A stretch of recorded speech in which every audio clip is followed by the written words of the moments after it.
Hello बेटा, मैं Suresh sir. बच्चे, मैं आज आपके सामने जो एग्जाम्पल लेके आया हूँ, मोस्ट इम्पोर्टेंट एग्जाम्पल है 11th क्लास की ट्रिग्नोमेट्री का। Chapter number third 11th class की ट्रिग्नोमेट्री का मोस्ट इम्पोर्टेंट एग्जाम्पल है। मैं उसको आपके सामने लेके आया हूँ। बेटा ध्यान से सुनो, 101% ये एग्जाम्पल आपके एग्जाम में आएगा।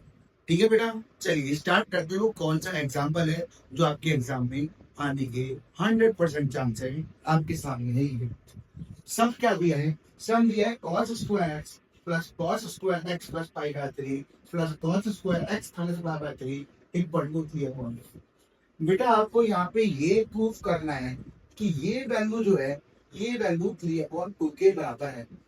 बेटा फिर से सुनो, आपको यहाँ पे ये प्रूफ करना है कि ये वैल्यू 3/2 के बराबर है। सबसे पहले यहाँ पे आप cos 2x का फॉर्मूला पुट कर दो। कॉस 2a का फॉर्मूला क्या होता है? 2 cos स्क्वायर a माइनस का 1।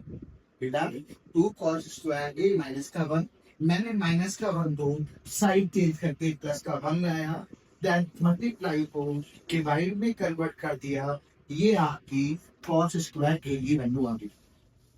cos स्क्वायर a की वैल्यू आने के बाद इसके बाद a की जगह x डाल दो तो ये वैल्यू आ गई। a की जगह x प्लस पाई बाय 3 डाल दो तो ये वैल्यू आ गई। a की जगह x माइनस पाई बाय 3 डाल दो तो ये वैल्यू आ गई। इसके बाद बेटा मैंने तीनों से 1/2 ले लिया common, then 1 plus 1 equal to आ गया 3।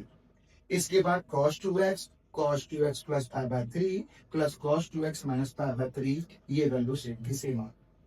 इसके बाद बेटा मैंने इसको 2 को अंदर मल्टीप्लाई करूंगा अगर दोनों से, तो ये बन जाएगा 2x plus 2 pi by 3 then 2x minus 2 pi by 3।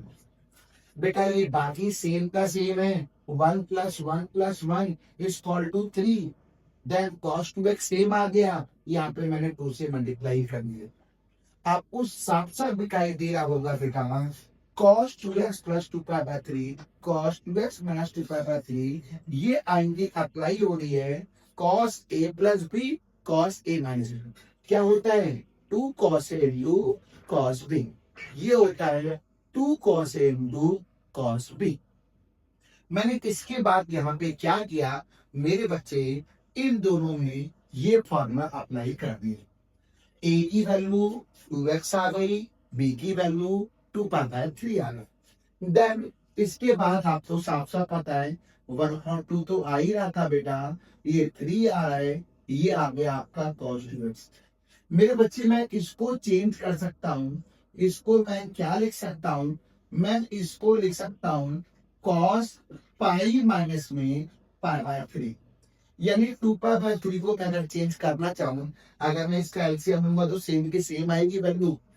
मेरे बच्चे इसके बाद ये तो सेम वैल्यू आ रही है, देन 3 प्लस में ये तो cos 2x आ ही रहा था। बच्चे cos 180 माइनस थीटा है। ट्रिग्नोमेट्री के अंदर हमने पहले भी आपको बता रखा है, आपने भी बेटा पढ़ रखा होगा, cos 180 minus theta equal to minus का cos थीटा होता है। तो माइनस मैंने आगे लगा दिया बिकॉज मल्टीप्लाई टर्म थी, और ये आ गया आपका cos पाई बाय 3।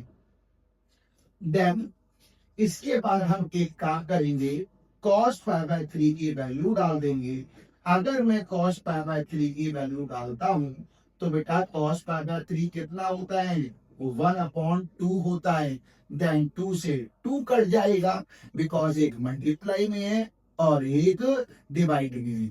तो बेटा ये वैल्यू केवल बचा माइनस का cos 2x, देन इससे ये गया, और जो मुझे प्रूफ करना था आपको दिखाई दे रहा होगा 3/2 के बराबर प्रूफ हो गया।